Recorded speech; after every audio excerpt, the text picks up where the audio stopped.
worth it to sample one of these too. Yeah, you know absolutely. What I mean? We want to sample all our lead. Juno. Yeah. Oh, so whatever lead chunks we can get. Why are they chunks like that? Well, these are musket balls. Those are musket balls. Yeah. And then homemade ones too. You know what I mean? They used to pour them right on the ship. It's probably, I don't know, what is that, like a 50 caliber bore or something? It's a big bore. Yeah. Yeah. And so yeah, we got a lot of musket balls and iron spikes. Iron spikes obviously can indicate ship's construction. A lot of them are concreted. Kyle's really tired of finding. Kyle's sick of finding them. Yeah, because you find so many spikes. It's like they can only tell you so much, but they are indicative of a type of construction, and that type of construction is, these big, massive wrought iron. Like a blacksmith forged that in a forge, one at a time. So these things are very expensive historically. And that type of nail is not, again, it's another indication of a wreck of significant historic, potential. It's old. It's deep history. That's not a 200-year-old spike. That's more like a 400-year-old spike. Another piece of information that we're using to, develop a theory of the site is these ballast stones, which appear to have come from, I think they said somewhere in Guatemala. But it'll be interesting because, you might have, these are river rocks you can see, and they don't belong in Florida. You don't get this quartz granite, and there's some cherts in there and some other types of stone that you just don't have in Florida. So, you clearly can tell that it does not originate here.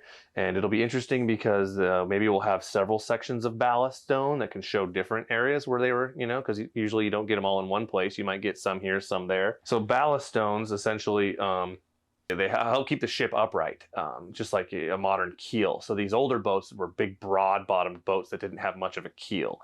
It was the early days of seafaring, so they didn't really fully comprehend a boat's motion over water, but they did know they had to keep a center of balance deep in the bottom of the ship so that it wouldn't overturn.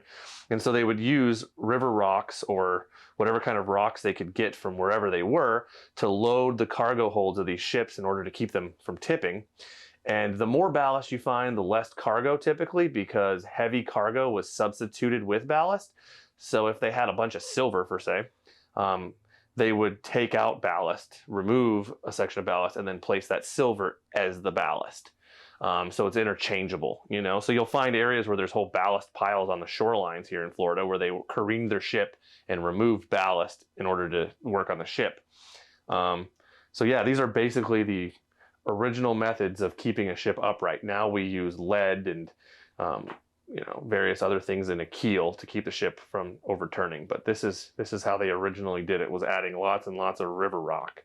So typically when you find a shipwreck of deep antiquity, you find a big pile of these. That's what tells you have a shipwreck, because this is what's left, is after the hull rots away and everything rots away is the ballast pile. And usually the artifacts, the main deposit is near that ballast pile, because that's where the cargo was located as well. So ballast stones can tell you quite a bit.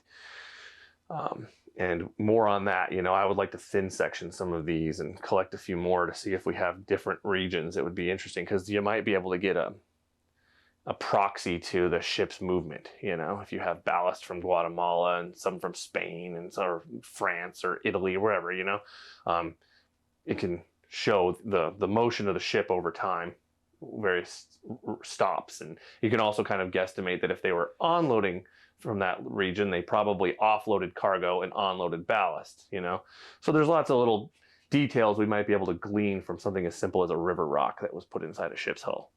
So another fascinating line of evidence that we can continue to add to our mounting lines of evidence, our proxies to the ship, is terracotta storage vessels that were commonly used in the 1516 into the 1700s.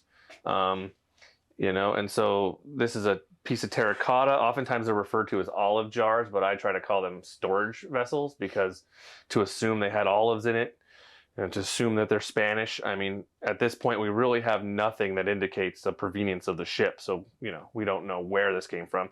So I'm trying to call these things pieces of terracotta storage vessel. But, you know, it'd be nice to eventually, we're working on having this chemically analyzed and such. And I'm trying to reach out to the right individuals to help research these types of materials. Because as I said, as we start building a picture with terracotta and ballast stones, lead, and environmental data like teredo crust, we'll start to develop a picture of this wreck.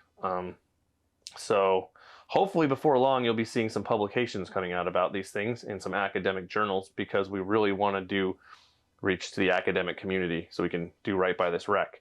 But I mean, just looking at this piece of terracotta, I promise you, again, this is deep antiquity. This is not a recent item. This is What's indicating that from? well, it looks like it was a coil process, and just in general, this coarse terracotta is just, you know, it's typically more associated with older shipwrecks. Now, granted, you can find this stuff at Home Depot, but it's not, you know, I mean, it's still terracotta, but the temper that's in this and the chemical composition of this, once we, you know, can report on it, this should tell us quite a bit about where the terracotta vessels came from, or some of them, because granted, we have a ton of these fragments. And so there's a good chance that we have vessels from all around the world, you know? So this isn't going to, again, tell you everything you want to know about the shipwreck, but it will start to add to, you know, again, we might be able to say, okay, they picked up some of these in Malta, or they, you know, they were part of the Indian trade, and then they went all the way over to Asia or something. It's hard to say, but these many tiny little fragments, they're not shiny, they're not silver, they're not gold, but they are a wealth of information